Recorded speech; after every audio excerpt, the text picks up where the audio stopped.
नमस्ते बच्चों। आज 2 तारीख की जो वीडियो है वर्कशीट नंबर 26 जो एप्लीकेशंस ऑफ डिस्टेंस फार्मूला के बारे में, आज हम उसके बारे में बात करेंगे। एप्लीकेशंस ऑफ डिस्टेंस फार्मूला का मतलब है कि सिंपल हमने डिस्टेंस फार्मूला का प्रयोग करना है और कहाँ कहाँ और कैसे कैसे कर सकते हैं वो हम इस वर्कशीट में सीखेंगे। चलिए देखते हैं। तो सबसे पहला जो डिस्टेंस फार्मूला का उदाहरण देख रहे हैं, हम एप्लीकेशन देख रहे हैं, वो सिंपल क्वेश्चन है जिसमें वो कह रहा है find distance between A 2,3 and B 5,7। आपको 2 बिंदु दिए गए हैं, 2 पॉइंट्स दिए गए हैं ए और बी। ए के भी कोऑर्डिनेट्स हमारे पास अवेलेबल हैं, निर्देशांक 2 और 3, और बी के भी हैं। तो हमें इसके बीच में सीधा सीधा डिस्टेंस फार्मूला लगाना है। अब जैसे यहाँ हमारे 2 पॉइंट्स होते थे पी और क्यू, और उनके बीच में दूरी कुछ इस प्रकार निकाली जाती थी डिस्टेंस फार्मूला से, ऐसे ही ए और बी के बीच में हम निकालेंगे। आप चाहें तो x1 y1 की वैल्यू अलग से लिख सकते हैं, वो आपके लिए है, आपकी मर्जी है। जैसे मैं यहीं पे लिख रहा हूँ, इसको मैं x1 और y1 कह रहा हूँ, इसको मैं x2 और y2 कह रहा हूँ। तो अगर ध्यान दें तो सबसे पहले हमें डिस्टेंस फार्मूला ही लिखना होता है क्वेश्चन में। तो ए बी का मान कैसे निकालना है, x2 माइनस x1 का वर्ग जमा में y2 माइनस y1 का वर्ग, और ये पूरी वैल्यू जो है रूट में रहनी चाहिए। तो अब यहाँ पे हमारा जो x2 है उसकी जगह क्या है 5, और x1 की जगह क्या है 2, तो 5 माइनस 2 का वर्ग। ऐसे ही इधर y2 की जगह क्या है 7 यानी कि 7, और y1 की जगह क्या है 3, तो ये इसका वर्ग आ जाएगा। और ये सारी वैल्यूज़ को बस हमने हल कर देना और कुछ नहीं करना। 5 में से 2 गए 3 का वर्ग बचेगा, 7 में से 3 गए 4 का वर्ग बचेगा। 3 का वर्ग होता है 9, 4 का वर्ग होता है 16। आप दोनों को जोड़ेंगे, रूट 25 आएगा और इसका उत्तर हो जाएगा 5। तो हमारा ए बी का जो मान है वो आ जाएगा 5 यूनिट्स। और ये हमारे डिस्टेंस फार्मूला ने सिंपली हमको 2 बिंदुओं के बीच की दूरी बता दी, यानी कि डिस्टेंस बता दिया बिटवीन एनी 2 गिवन पॉइंट्स। तो आप इस प्रकार किन्हीं भी 2 बिंदुओं के बीच की दूरी डिस्टेंस फार्मूला से निकाल सकते हैं। दूसरा उदाहरण बच्चों इस प्रकार का हो सकता है, जैसे a जो है -2,5 एक बिंदु हमें क्वेश्चन में दिया हुआ है, b 2,-3 एक दूसरा बिंदु दिया हुआ है, और हमसे कह रहा है find a point which is equi distance from both these points. एक ऐसे बिंदु के निर्देशांक ज्ञात करें जो a और b से बराबर दूरी पे हो। अब हमें वो बिंदु तो पता नहीं, हमें उसका मान तो निकालना ही है। और जैसे प्रश्न में वो बोल दे कि वो बिंदु मान लीजिए x एक्सिस के ऊपर है, तो बताइए वो पॉइंट जो है वो क्या होगा।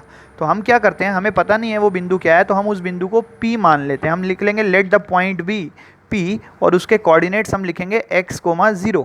हमने x,0 इसलिए लिया क्योंकि वो पॉइंट x एक्सिस के ऊपर है। जो पॉइंट हमें निकालना है जो a और b से बराबर दूरी पे है, उसको हमने x,0 उसके निर्देशांक मान लिए। अब अकॉर्डिंग टू क्वेश्चन आपसे कहा गया है कि ये P पॉइंट जितनी दूरी a से है उतनी ही b से, यानी a और b से बराबर दूरी पे है। इसका मतलब ये हुआ कि अगर मैं a और p की दूरी जो निकालता हूँ डिस्टेंस फार्मूला से, और p और b की निकालता हूँ, तो वो दोनों दूरियां बराबर रहेंगी आपस में।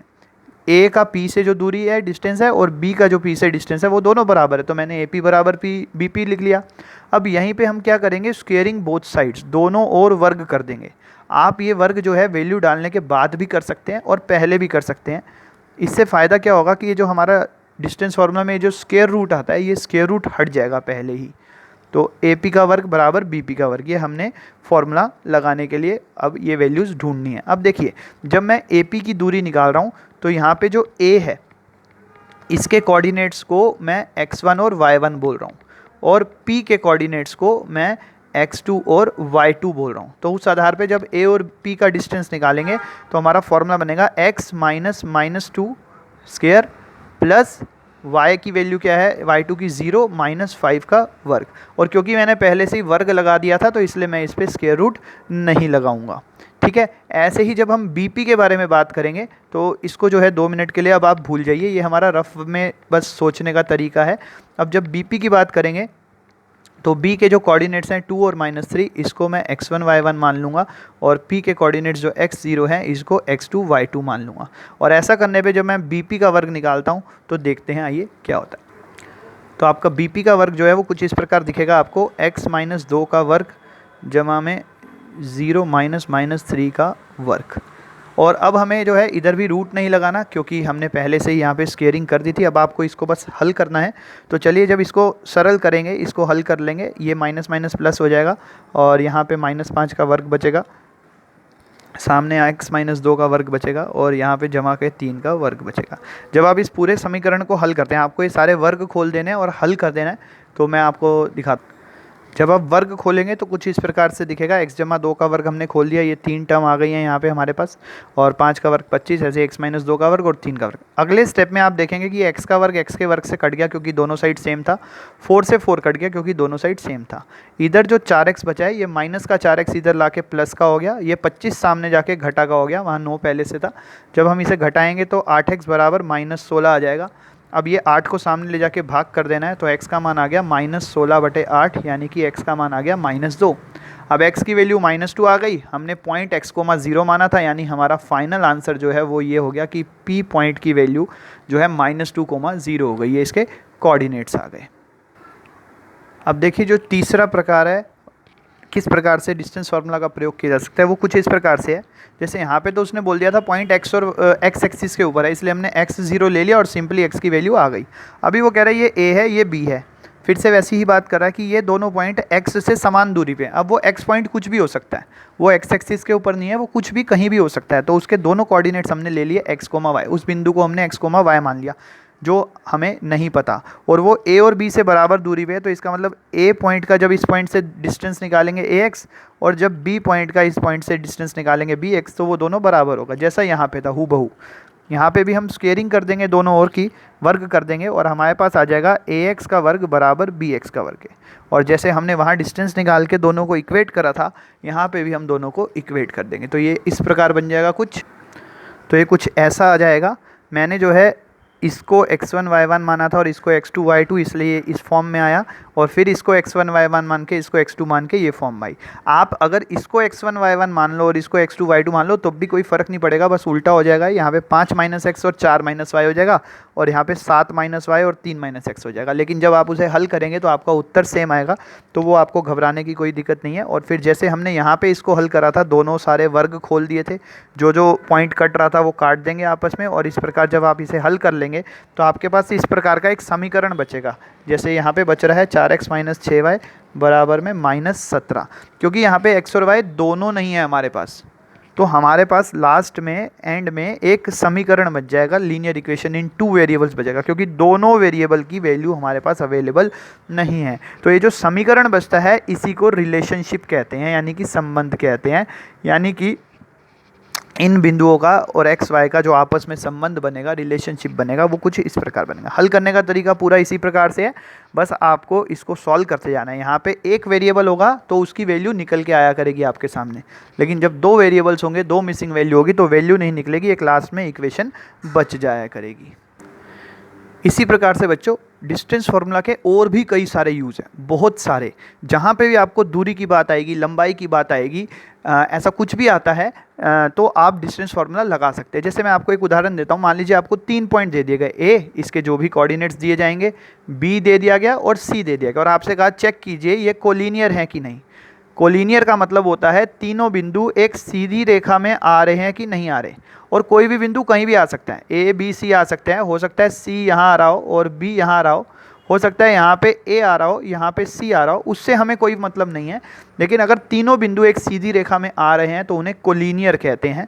तो ये कोलिनियर पॉइंट अगर हमें चेक करना है तो कैसे किया जाएगा, तो उसका एक बिल्कुल आसान सा तरीका है कि हमारे पास 3 पॉइंट्स होंगे, ए बी सी, तीनों के कोऑर्डिनेट्स दे रखे होंगे, यहाँ पे निर्देशांक दे रखे होंगे, जैसे मान लीजिए 2 3 4 5 6 7 कुछ भी दिया हो सकता है, और हमसे कहा गया कि चेक कीजिए कोलिनियर है कि नहीं। हम क्या करेंगे, डिस्टेंस फार्मूला लगाएंगे, एक बार ए बी में लगाएंगे, इसको और इसको मान लेंगे, एक बार बी सी में लगाएंगे, बी और सी से लगा लेंगे, और एक बार ए सी में लगाएंगे, ए और सी से लगा लेंगे। 3 बार हमें डिस्टेंस फार्मूला लगाना है, इन दोनों के बीच की दूरी, इन दोनों के बीच की दूरी और इन दोनों के बीच की दूरी लगा लेंगे। अब किन्हीं भी 2 दूरियों का जोड़ यदि तीसरी दूरी के बराबर आए, जो 2 छोटी वैल्यू होंगी उनको जोड़ के देख लीजिए, अगर वो तीसरी बड़ी वैल्यू के बराबर आ रहे हैं तो वो कोऑर्डिनेट्स जो हैं वो कोलिनियर हैं। जैसे मान लीजिए इसका मान 3 आया, इसका 4 आया और इसका 7 आया, तो आप देखेंगे कि ए बी और बी सी को जोड़ने पर आपको ए सी का मान मिल रहा है, यानी 3 और 4 को जोड़ने पर 7 का मान, तो इसका मतलब ये पॉइंट्स कोलिनियर हैं। तो 2 छोटी संख्याओं को आप जोड़ के देखिए, अगर वो बड़ी के बराबर आता है तो वो कोलिनियर है, वरना नहीं है। इसी प्रकार आप ऐसे भी कह सकते हैं, ये 3 पॉइंट दे दिए और बोला कि जांच कीजिए कि ये किस प्रकार का त्रिभुज बना रहे हैं, तब भी आप ए बी बी सी और ए सी निकाल लो। अब की बार कुछ मान अलग आएंगे, जो भी मान आएंगे उसके आधार पर आप बता दो। यदि तीनों भुजाएँ बराबर आ जाती हैं, अगर तीनों भुजाएं बराबर आती हैं तो आप बोलेंगे जी ये इक्विलेटरल ट्रायंगल है, यानी कि समबाहु त्रिभुज है। यदि कोई दो भुजाएं बराबर आती, कोई भी दो बराबर आ जाती है मान लो, और तीसरी अलग आती है, तो आप बोलेंगे जी ये जो है आइसोसेलेस ट्रायंगल है, समद्विबाहु त्रिभुज है जिसकी दो भुजाएं बराबर होती हैं। और अगर तीनों मान अलग अलग आ गए, ए बी बराबर नहीं है, बी सी भी बराबर नहीं है और ए सी बराबर नहीं है, तो ये स्केलियन ट्रायंगल हो जाता है, यानी कि विषम बाहु त्रिभुज हो जाता है, क्योंकि इसकी सारी भुजाएं अलग अलग माप की है। इसी प्रकार वो कह सकता है कि जांच कीजिए ये समकोण त्रिभुज है कि नहीं। तो अब समकोण त्रिभुज निकालना है तो समकोण त्रिभुज में तो पाइथागोरस थ्योरम लगती है अगर आप बात करें तो, है ना।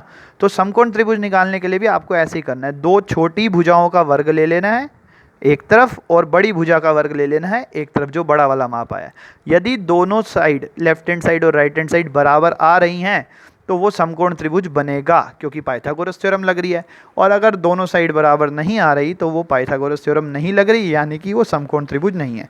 लेकिन ये इस बात में ज़रूर ध्यान रखिएगा कि जो दो छोटी वैल्यू होती हैं उनके वर्गों का योग एक तरफ लिया जाता है और सबसे बड़ी वाली का वर्ग अकेला लिया जाता है, क्योंकि पाइथागोरस थ्योरम में जो हाइपोटेनस होता है वो सबसे बड़ी भुजा होती है, इसलिए उसके वर्ग को एक तरफ रखना है और अन्य दो भुजाएं क्योंकि उससे छोटी होती है तो उसके वर्ग को दूसरी ओर रखना है। तो इस प्रकार कई सारे और भी उदाहरण हैं जिसमें आप इस डिस्टेंस फार्मूला को अप्लाई कर सकते हैं। तो यहाँ एप्लीकेशंस में बस इतना ही। यदि आपको अभी कुछ भी समझ नहीं आता या आप कुछ पूछना चाहते हैं तो आप मुझे व्हाट्सएप पर या कमेंट करके पूछ सकते हैं। धन्यवाद।